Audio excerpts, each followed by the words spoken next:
So this is Palm Sunday, 7 days away from Easter. This is also the greatest basketball weekend of the year for me. I love it. Starting Thursday at noon, you just have wall-to-wall basketball every day, and it's fantastic.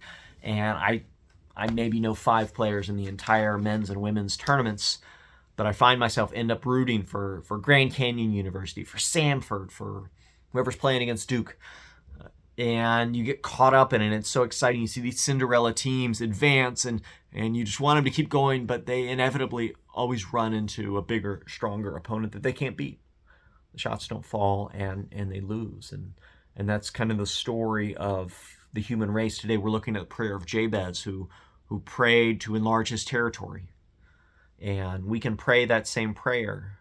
And maybe our territories, our worldly territories may increase, they may not.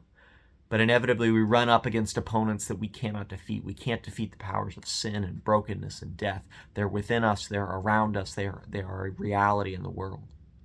And Palm Sunday reminds us of that. It reminds us that the world has the wrong idea of power, and they see the world's kingdoms as the holders of power when Jesus has come with a bigger vision than that. Jesus is the one who ultimately can defeat the opponents that we cannot. Jesus is the one who comes with a proper understanding of the world on an eternal time frame. The crowds turn on him. The same crowds that cry out, Hosanna, they cry out, crucify him. But Jesus shows us true power. He shows us, and he invites us into that reality.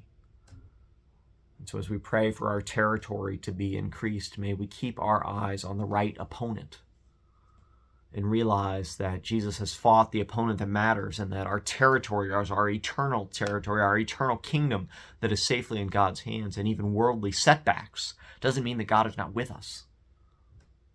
For God will never leave nor forsake us. And may we recognize true riches come from God and God alone.